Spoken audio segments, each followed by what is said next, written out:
Hey, so it's super late at night. I'm like getting ready to go to bed. I beat Metroid Prime 3 Corruption for the very first time in my life just a few hours ago. I did succeed in my quest to play each of the Metroid Prime Trilogy games before Prime 4 comes out. I succeeded by like days, like it comes out in like 3 days. I just got all these thoughts about the Prime Trilogy just swimming in my head, and I thought, hey, let's just ride that wave. I'm mainly going to be talking about the story, honestly, because right now I've got a lot of questions surrounding each of the factions in the Prime world. My hope is that this video lands on the plate of Metroid fans who have been fans for far longer than I, who can maybe fill in some of these blanks for me. So okay, let's just hop right in. I should discuss my background first. I played Prime 1 when it was new on the GameCube, but I just couldn't get into it. I was young and confused and bad at games, so it just did not click with me. I tried again way later in college, this time on the Wii. I got farther, but still no luck. It took me all the way to 2023 when the new remake of Prime came out for the Switch for me to actually complete the game for the first time. And whatever obstacle or blockage I had with the game, whether it be just the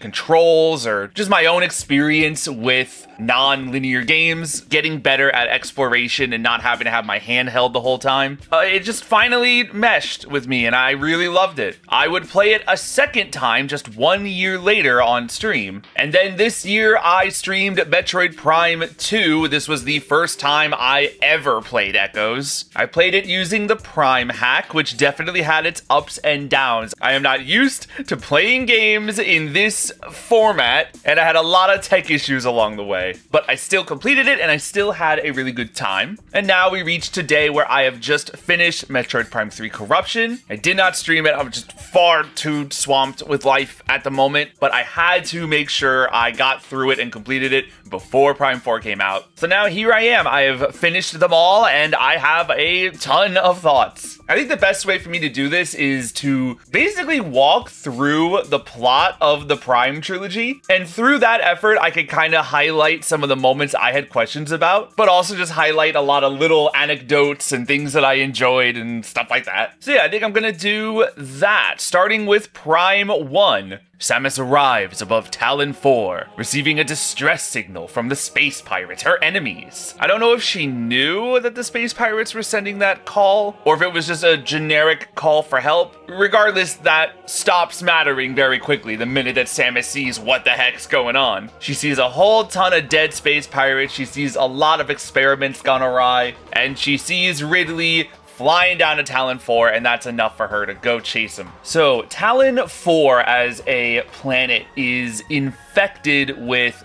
Phazon, and now that I have played Prime 3, I understand a lot more about where that Phazon comes from. Like, we got all of that information. If I remember right from the logs, a Leviathan, which are those big hulking Phazon seeds that get launched into planets, one landed on Talon 4 like 50 years ago, I think? Which then started to spread its corruption. The Chozo that were living on Talon 4 just like either died or like left the planet. And little by little, the planet just got worse and worse. Then the space pirates set up a whole thing on Talon 4, a whole base of operations. As I understand it, they were there to replicate Metroids, because they had just discovered Metroids on planet Zebes before Samus came in and just ruined that whole operation. The space pirates are like, okay, we gotta leave now, let's go someplace else and keep looking into these Metroids because they could be really, really useful as weapons. Obviously, none of that goes well. The pirates would learn very quickly that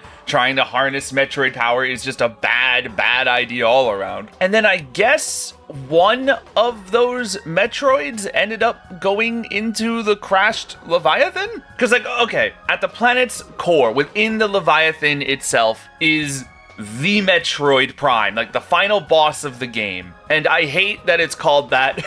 I feel so silly when I say it. Like, it's like when a movie, like characters in the movie say the title of the movie, like within the dialogue. But anyway, the Metroid Prime was a Metroid at some point, but then got mutated the heck and just became this, like, Phazon-infused abomination. The Talon 4 Metroids are replicants, so they did not exist on Talon 4 until the Space Pirates arrived, as I understand it. Please correct me if I'm wrong. So if that's the case, then the Leviathan would have existed on Talon 4 long before Metroids did. But then there was a log from the Chozo, I think, that was talking about the worm within the Leviathan that was, like, siphoning and just the cause of all the problems, which I guess is supposed to have been referring to Metroid Prime, but then, like, how did a Metroid get on the planet Phase? I don't know, and maybe I'm not supposed to know, but either way, this Metroid became Metroid Prime and the source of all of the trauma that Talon 4 had faced. So now here comes Samus. She discovers the fate of the Chozo, she discovers the fate of the Space Pirates, and she discovers Phazon. I really like Phazon as a, like, antagonistic presence, for lack of a better term. It's almost eldritch, right? Because, like, Phazon is a material. It's just this goo, this, like, thing that you mine. It's a power source, both for, like, machines, but also for, like, organic material. But it has, like, sinister intent. It's like a parasite. It consumes you, fills you with madness. And I think it has, like,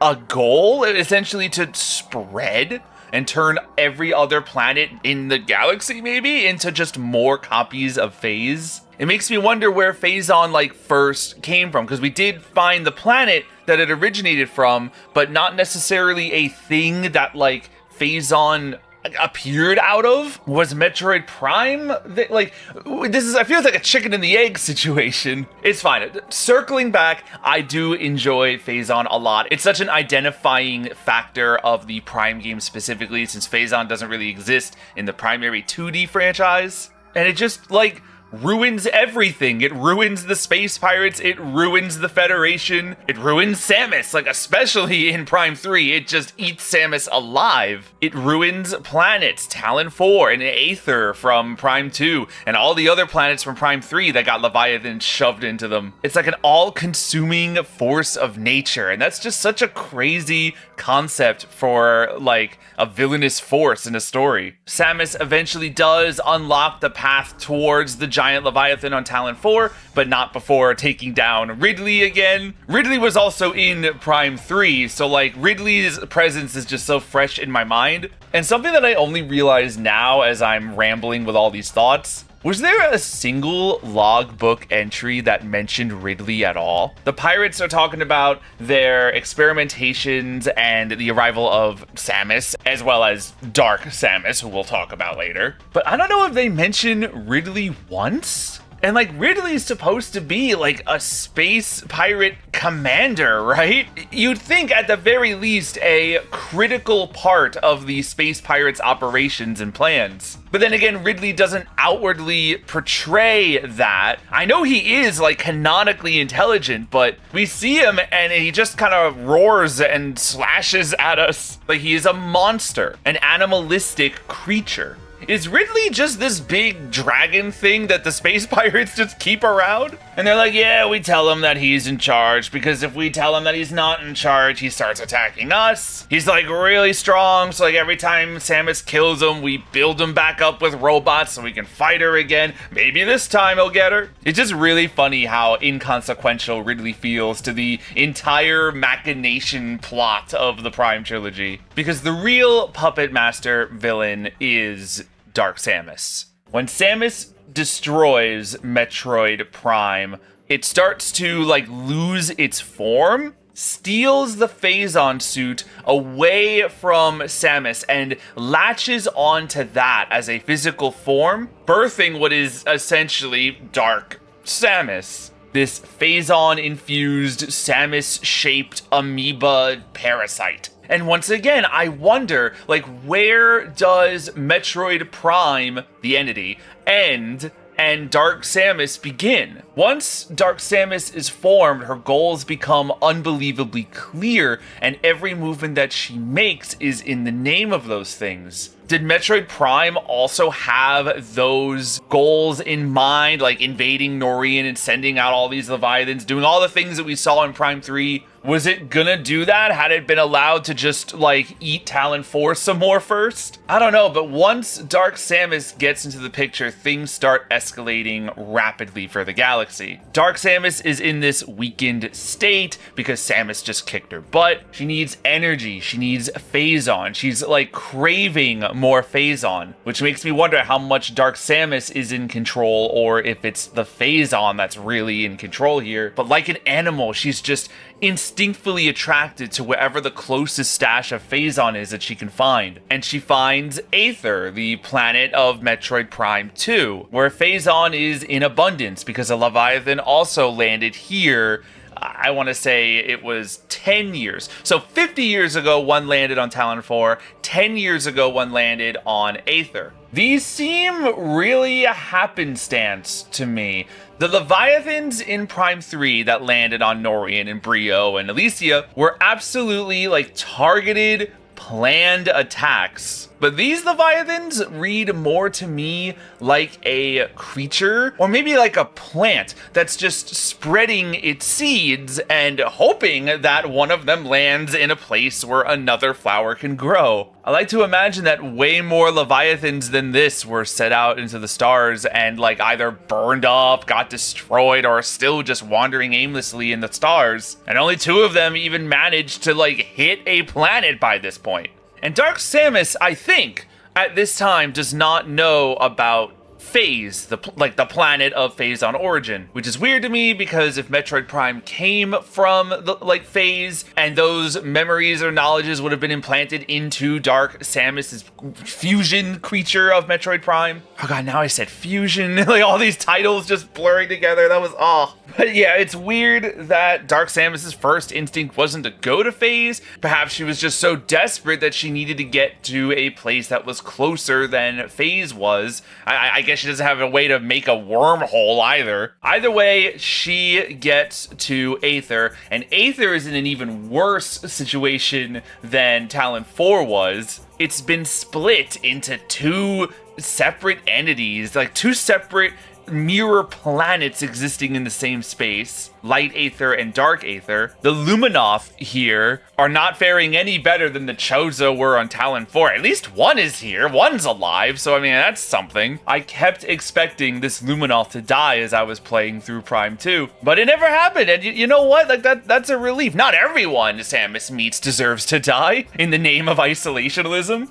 Meanwhile, the space pirates who were kicked out of Talon 4, they're like, okay, Metroids may be a bad idea. We shouldn't do that anymore. However, that weird blue stuff, what was it called? Phazon? That stuff seemed really cool and, like, could be really nice for us to have. So they, like Dark Samus, are attracted to the nearest spot where they can get more Phazon, which ended up being Aether. And you'd think that Dark Samus and the pirates being in the same place would be really bad for Samus, but thankfully, these 2 factions don't get along. These logs were some of my favorites in the game. Like, you got the pirates seeing Dark Samus and going, okay, that's Samus. That's a weird new suit that she has, but she wears different suits sometimes. It's clearly still Samus. Until Dark Samus just starts, like, feeding upon the Phazon that they were mining animalistically with like a feral creature. Just like that's not how Samus behaves. And the space pirates are smart enough to like look at that distinction and go, okay, wait a minute,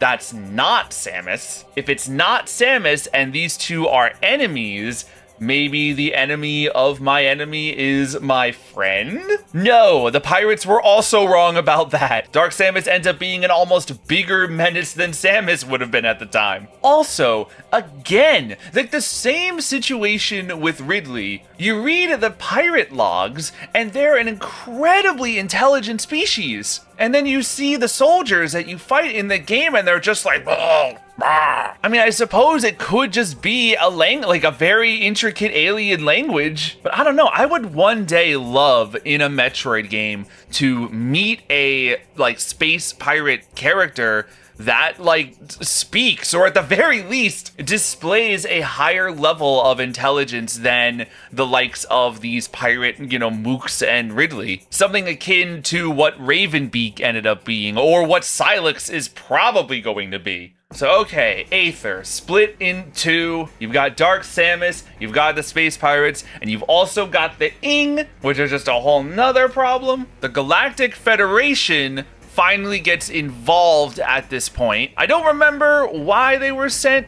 to Aether. Perhaps they were just like investigating suspicious activity, but a ship is sent out to Aether and nothing goes right for any of the troopers that get sent to Aether. Samus is sent to go save those Federation troopers, to which she then stumbles upon the mess that Aether has become. She sees Dark Samus, she sees the pirates, she's like, okay, what is going on? I gotta put a stop to this too now. She fights Dark Samus several times, and she does that thing that a lot of video game bad guys do, where like they show up, they laugh so confidently, like you're nothing to them, you're a speck. Everything is going according to how they designed. And then you like kick their butt in a super easy boss fight, and then they go, haha, you may have stopped me now, but you can't stop what's to come, and then they like teleport away. Dark Samus doesn't speak, but it's really funny that her body language just screams all of those things I just said. She's not even the final boss of Prime 2. That goes to Emperor Ing,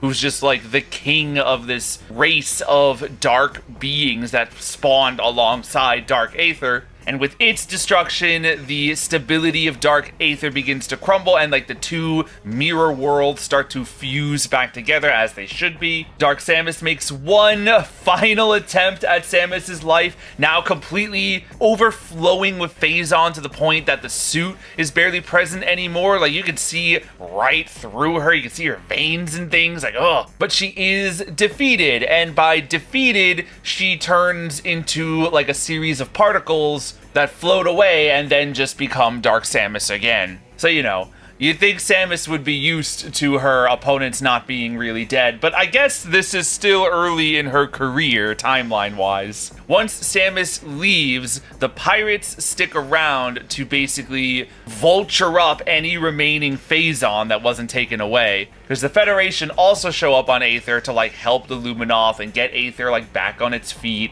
and we're like, hey, some of this Phazon stuff, maybe it could work for us and our organization. As if that didn't just completely destroy the space pirates. You'd think Samus would have left a note behind and say, hey, by the way, don't touch that stuff. Don't mess with the Phazon at all. But you know, no one ever said that the Federation were filled with intelligent beings, so they start looking up ways for Phazon to improve the power of their troopers. Meanwhile, the space pirates take any remaining Phazon on Aether and like fly off to their homeworld and accidentally take the Dark Samus particles with them, which eventually leads to Dark Samus reforming herself, stronger than ever, I guess just from like munching on all of that radioactive goo. So strong that she just starts possessing all of the space pirates slowly but surely. The logs make it sound quite horrible, actually. Like the pirates were fighting this significantly, but then other possessed pirates were like, they're the traitors, they're the ones going against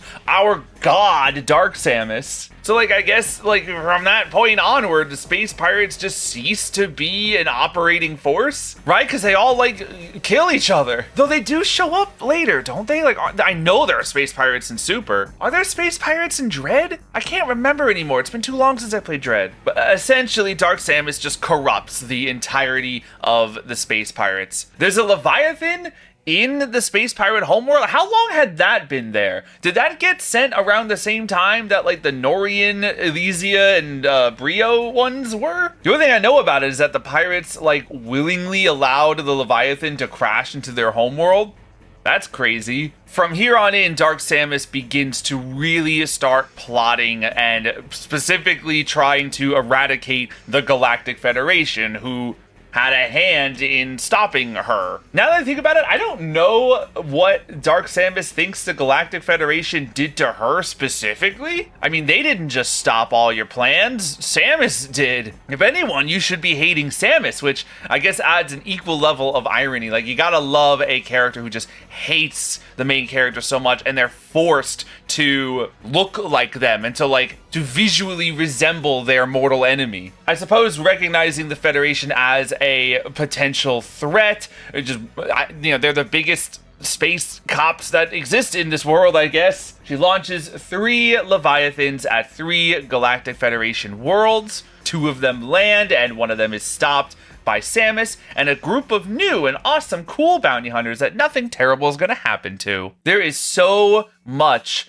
dialogue and exposition and just like lore dumps in Prime 3. All these things were really spoon-fed slowly in Prime 1 and Prime 2, primarily through visuals and the logbooks. And while I do appreciate that, I really do, I also appreciate Prime 3 for answering a ton of those questions just directly. And as the third of a trilogy, it goes, all right, like we're no longer playing around. Here's what's going on, here's the problem, and here's what we gotta do about it. I do like the new bounty hunters as well, Rundis, Gore, and Gandrada. They did a good job at creating bounty hunters that are nothing like Samus, but still feel like they can feasibly exist in the world. And yeah, their inevitable fate is being corrupted by the Phazon and essentially become Dark Samus's puppets. But like they have some agency. I mean, like they are doing Dark Samus's will, but it's not like Dark Samus is making each individual choice. Like they are still acting what they think is best. And their personalities are still there, kinda. I mean, Rundis doesn't talk once he gets possessed, but Gore definitely does. And Gandrada, too. Like, she's here calling me Sammy. I don't think Dark Samus would call me Sammy. Even though these 3 are, like, such a critical part of this game's identity and some of the most memorable parts of them, I wish we got into them more, because they're actually not in as much of the game as I thought they would be. We're all working together and having fun in the opening act. And then there's just 3 boss fights with a ton of time in between where you just take them out, you kill them.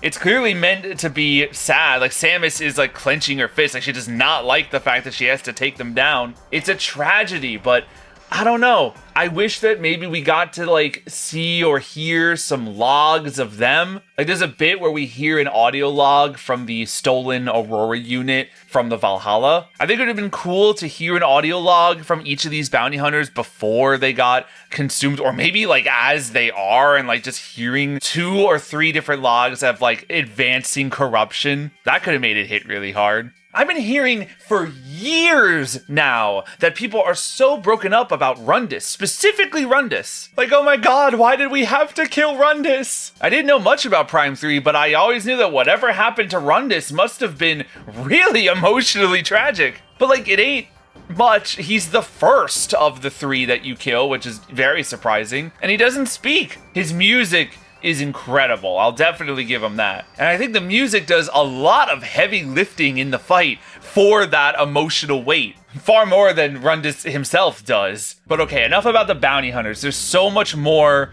to cover in Prime 3 specifically. I mentioned an Aurora unit. Because sci-fi factions just be doing this, they're like, let's create giant organic brains that control all of our operations. There's a couple of them, and they essentially act as like the Adam type character, just giving Samus information and instructions. The irony of it being just a big mother brain is definitely not lost on me. Dark Samus and the pirates infiltrated one of the Federation's ships, Valhalla, to steal their Aurora unit to essentially plug in to the planet Phase, where Phazon is spawned, and take full control of the planet. Now it is essentially an extension of Dark Samus's will. And the Federation sends Samus out, and it's like, you gotta stop all this, but by the way, here's like a really cool suit to help you control all that Phazon corruption you have in your body. Oh, by the way, you've got a bunch of Phazon corruption in your body. It's a mess. The whole thing is just a mess. But luckily, we are playing one of the greatest mess fixers in all of gaming.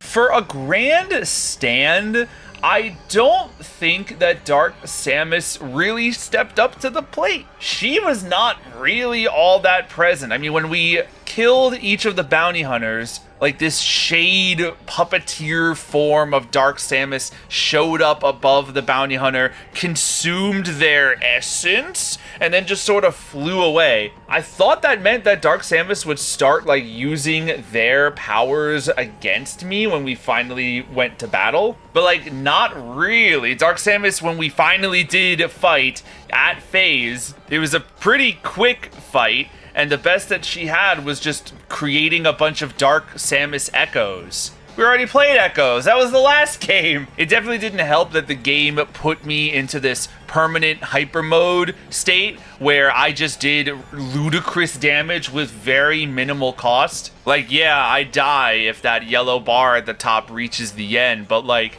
I'm gonna kill Dark Samus way faster than that. It is cool that at the very end, Dark Samus like fuses with the captured Aurora unit, and then we essentially have a boss fight with a giant mother brain. But then you beat that, and like that's it. Dark Samus explodes in basically the same way that she did in Prime 2, so I don't know why these particles can't reform. But all of Phase just explodes. All of the Phazon corruption that was inside Samus fades away. All the pirate ships that were in the sky that were, I assume, running on Phazon just immediately start to short circuit. I take this to mean that all the Phazon in the galaxy is just gone now that Phase is gone. Like, all Phazon in the universe was connected to the existence of this planet. Again, makes me ask a chicken and egg question. Which came first, Phase or Phazon? The day is in fact saved. Samus gives a thumbs up and mission complete.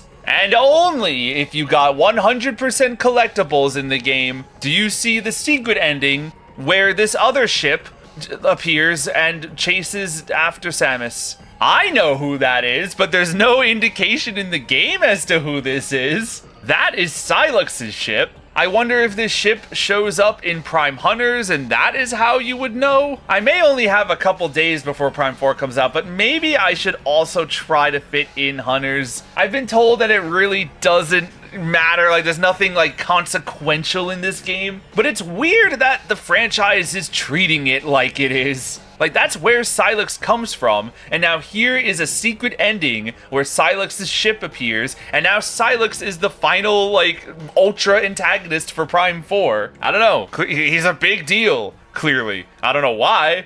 I'm excited to find out. Okay.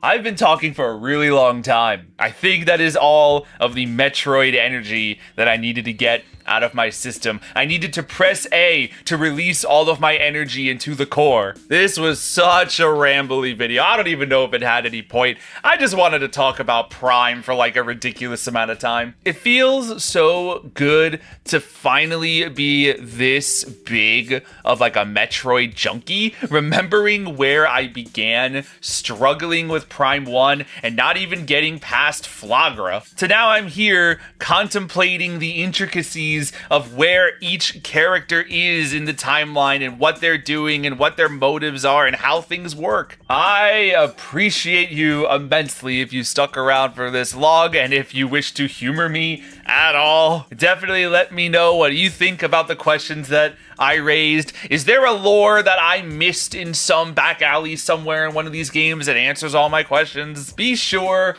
to let me know, and let me know your thoughts on the Prime Trilogy and for Prime 4. I've loved all 3 games that I have played so far, and I'm sure I'm gonna love the next one. I gotta go to bed, so I will see you all next time.